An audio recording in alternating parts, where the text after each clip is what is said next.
बिस्मिल्लाहिर्रहमानिर्रहीम। अस्सलाम वालेकुम दोस्तों, मैं एडवोकेट मारिया मरियम आपको अपने यूट्यूब चैनल पर खुश आमदीद कहती हूँ। अगर आपने हमारा चैनल अभी तक सब्सक्राइब नहीं किया तो हमारा चैनल सब्सक्राइब करें ताकि मालूमात को अपनी वीडियोस आप तक पहुँच सके।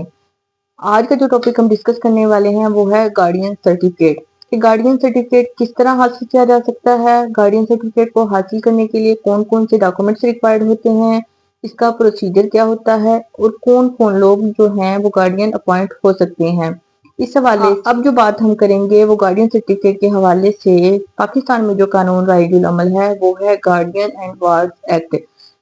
गार्डियन एंड वार्स एक्ट का सेक्शन 7 एंड 8 इस सारे सिनेरियो को डील करता है कि कौन कौन लोग हैं जो वो गार्डियन सर्टिफिकेट हासिल करने के अहल होते हैं और कौन सी कोर्ट के पास पावर होती है कि वो गार्डियन सर्टिफिकेट जारी कर सके।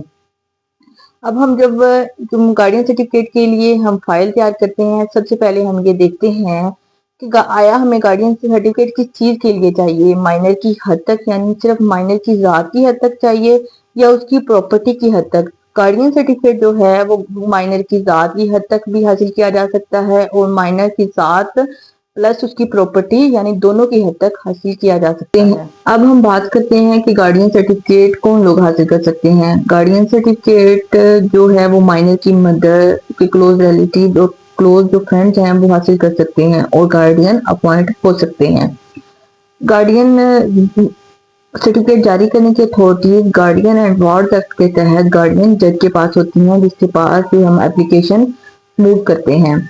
अब हम बात करते हैं कि गार्डियन सर्टिफिकेट हासिल करने के लिए कौन कौन से डॉक्यूमेंट्स रिक्वायर्ड हैं। गार्डियन सर्टिफिकेट हासिल करने के लिए सबसे पहले हमें उस बंदे के डॉक्यूमेंट चाहिए होंगे जिसको हम गार्डियन अपॉइंट करवाना चाहते हैं।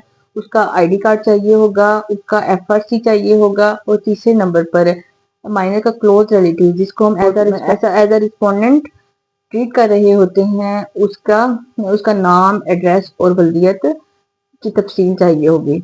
और इसके अलावा माइनर का बे फॉर्म या बर्थ सर्टिफिकेट रिक्वायर्ड होगा। और अगर माइनर के नाम पे कोई प्रॉपर्टी है तो उस प्रॉपर्टी के डॉक्यूमेंट्स भी जरूरी हैं और दो सपोर्टिव विटनेस जो कि कोर्ट में आपके बयान की मुकम्मल तौर पर तायीद कर सकें। अब अगर हम बात करते हैं कि गार्डियन सर्टिफिकेट अब हम बात करते हैं गार्डियन सर्टिफिकेट की। क्या गार्डियन सर्टिफिकेट के लिए औरत का अब हम बात करते हैं गार्डियन सर्टिफिकेट की कि क्या गार्डियन सर्टिफिकेट हासिल करने के लिए औरत की सेपरेशन होना जरूरी है, खावन या बीवी के दरमियान अलहदगी का होना जरूरी है, या औरत की डाइवोर्स हुई हुई हो या उसने खुला ली हुई हो। तो क्या अगर लड़की की डाइवोर्स ना हुई हुई हो तो क्या वो गार्डियन सर्टिफिकेट हासिल नहीं कर सकती? जी नहीं। अगर लड़की के डाइवोर्स ना हुई हुई हो या वो अपने शोहर से अलहदा ना हुई हुई हो तब भी वो गार्डियन सर्टिफिकेट हासिल कर सकती है, और अगर उनकी सेपरेशन हो चुकी हो तब भी वो गार्डियन सर्टिफिकेट हासिल कर सकती है।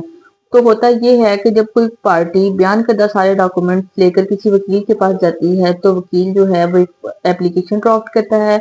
उस एप्लीकेशन को गार्डियन कोर्ट में सबमिट करवाता है। एप्लीकेशन सबमिट होने के बाद जो गार्डियन कोर्ट है वो रिस्पोंडेंट को नोटिस करवाती है। अगली डेट पर अगर रिस्पोंडेंट जो है वो कोर्ट में पेश हो जाता है तो कोर्ट उससे अपनी हमारी एप्लीकेशन का जवाब तलब करती है। जवाब देने के बाद जो है वो एविडेंस के लिए कॉल हो जाती है, जो कि एक लंबा और लेंथी प्रोसीजर है। और इसी तरह अगर जो रिस्पोंडेंट है वो नोटिस करवाने के बाद कोर्ट में पेश ना हो तो कोर्ट पार्टी डिक्लेयर करके गार्डियन सर्टिफिकेट जारी कर देती है। अगर रिस्पोंडेंट कोर्ट में पेश हो जाता है और इस मैटर को कंटेस्ट करने की कोशिश करता है तो ये एक लंबा प्रोसीजर है। इसमें ज्यादातर बच्चे का बाप या बच्चे के दादा दादी होते हैं जो कि गार्डियन सर्टिफिकेट अप्लाई करने वाले के खिलाफ अपने जवाब में सेक्शन 25 के तहत इंटरम कस्टडी की एप्लीकेशन देते हैं, जिससे जो है उसके बाद जब कोर्ट एविडेंस कॉल करती है फिर जीरा होती है। ये पाकिस्तानी कोर्ट के मुताबिक ये एक बहुत ही लंबा प्रोसीजर है। इसके बाद एक और चीज आ जाती है कि कुछ लोग गार्डियन सर्टिफिकेट हासिल करने के बाद जो है वो नादरा ऑफिस पासपोर्ट बनवाने के लिए जाते हैं और पासपोर्ट ऑफिस वाले जो है उनको पासपोर्ट बना के नहीं देते और कहते हैं कि कोर्ट से परमिशन लेके आए। तो वो एक बार दोबारा से कोर्ट में आ जाते हैं, दोबारा से एप्लीकेशन फाइल की जाती है। ये जो एप्लीकेशन है वो गार्डियन सर्टिफिकेट अप्लाई करते दफा उसके साथ भी फाइल की जाती है। जब जैसे ही कोर्ट एप्लीकेशन को अलाउ करती है, उसके अटैच्ड कॉपीज लेके दोबारा से पासपोर्ट ऑफिस जाया जाता है तो वो पासपोर्ट बना के दे देते हैं।